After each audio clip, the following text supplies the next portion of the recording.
Hello everyone, my name is Snaketoast and I welcome you to another one of my replay analysis videos, and today I will be analysing some replays and hopefully give you some tricks to become a better player. And the beginning today is going to come from Sonic Hornet here, Sonic Hornet 7, sorry, from the Cruel clan, from NA I think he is, and this is the #1 Hall of Fame game for the T44. That's what he wrote in the description. Now, I haven't seen this replay yet, but I'm still really interested to see on how he's going to be able to pull off such an amazing result. Now, you can see he's already starting off with putting a shot into this T49 here.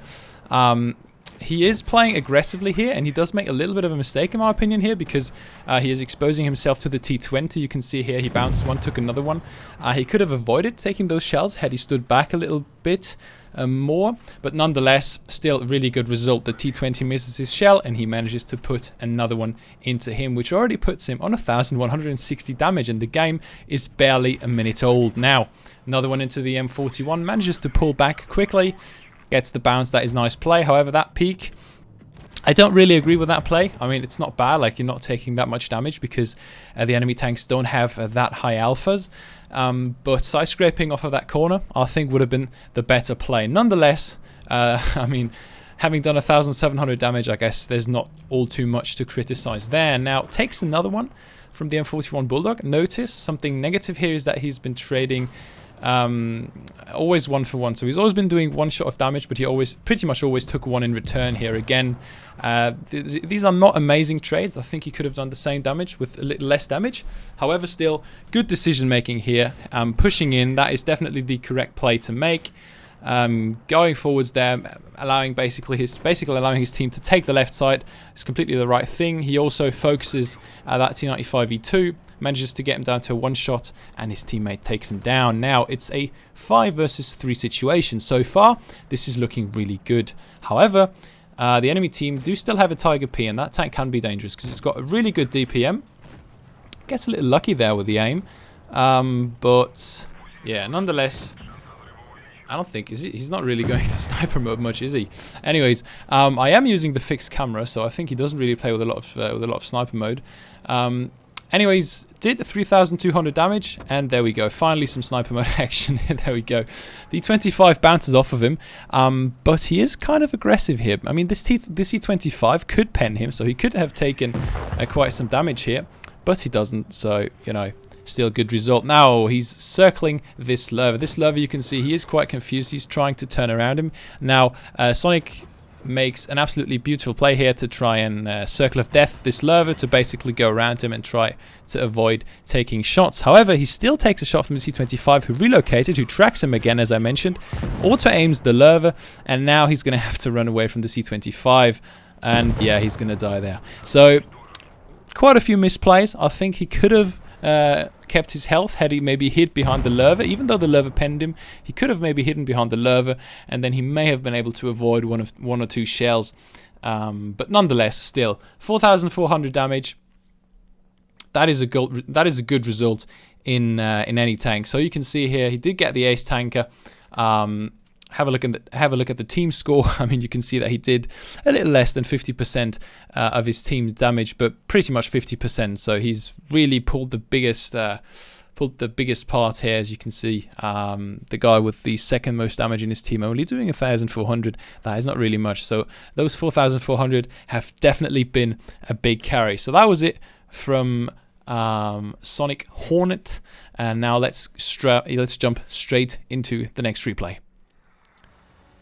And the next game I have got for you today is from Error 404, Premo Not Found, from the European Crown Clan. Now, Premo is a moderator on my Discord server, so I am really pleased to be able to feature his replay. And he's going to have, I mean, I've seen the screenshot of the post-battle results. I'm not going to spoil you here, but he is going to have an absolutely astonishing game, at least in terms of damage. Let's see how he plays. So you can see enemies have got a Batchat 25 ton and a standard B. These two tanks are pretty likely to actually go onto the left side. So going left here, there's quite a good chance that he's going to have some shots at some enemy tanks here, maybe even already in the beginning of the game.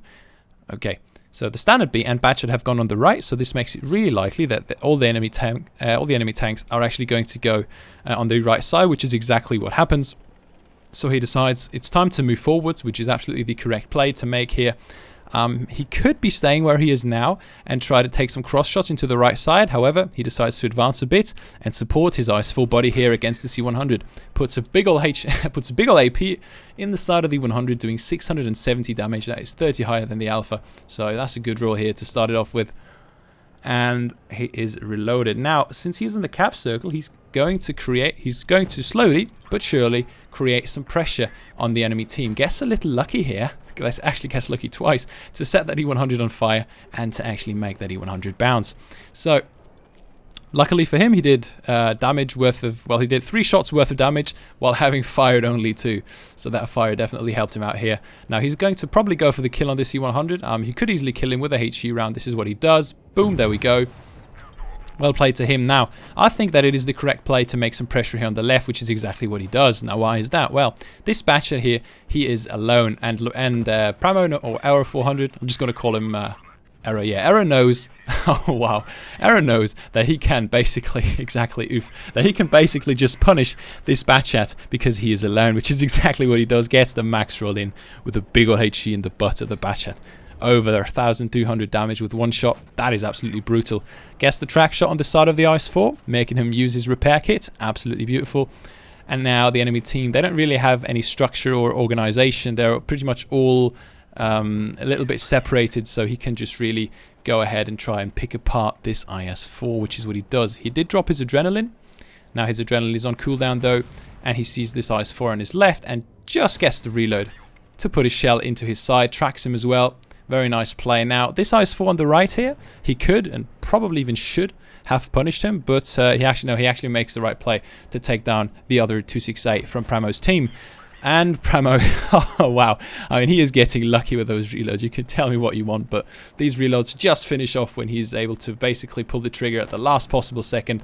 The IS-4, I mean, I don't know what that was. He probably overestimated his turret traverse. Makes him, or actually misses the shot, and now Pramo also made the correct play to go after this IS-4, not only because the IS-4 wasn't looking at him, but actually because the T-54 here is going to be able to help him out, and because this IS-4 is isolated. So he only took 1 shot in return. Arguably he got a little lucky. He should have taken 2 in return, but the IS-4 managed to donk his first shell into the nowhere. So yep, now basically just has to go in. I mean, he knows it. He could load HE here to finish off the standard B. The HE would absolutely do it. But he notices that, yeah, that his teammate, the T-54, is just going to take him down. There we go, takes him down. And now with a little bit of luck, if he's quick enough, he can, yeah, if he does it, let's fire. Well, nice. Actually gets the full damaging shot on the IS-4, manages to fire at him while he's on 800 hit points and does 6,400 damage. But now, remember, the damage you see on the left is not the actual damage he did, because don't forget the fires. He actually did 7,000 damage in his Object 268. That is not a result you see every day, and so this is an absolutely well-deserved ace tanker for him here. Really happy to see him pull off such a good result. Now, what I liked in this game is that he made a lot of pressure at the absolutely correct moments. So he managed to push down the 100. He managed to put a big ol' HE into the back of the Batchat. He managed to try and pick apart those 2 IS-4s, and he always went for the isolated tanks and was basically the spearhead of the push, which went around the enemy forces and in the end cost them the win. So beautiful play by Arrow here. Absolutely a really good showcase on how to play the 268 aggressively. Now, obviously, you know, the camping 268 sitting at the back and just that classic camper gameplay, but he actually utilized the mobility which the Object 268 offers and managed to really pull off a nice result. So hats off to you, mate. Beautiful play. Alright, ladies and gentlemen, I'd like to thank each and every one of you for watching this video. I hope you enjoyed it. If you did, feel free to like, share, and subscribe to my channel, as that would really help growing the channel. If you like the video, feel free to also join my streams if you want to, or also join my Discord server, which is linked in the description down below, and you will be able to send in your replays in the replays channel if you want me to feature them in one of the future videos, which are basically going to be in the style of this one. Hope you enjoyed this video. That was it from my side for today. Snake out.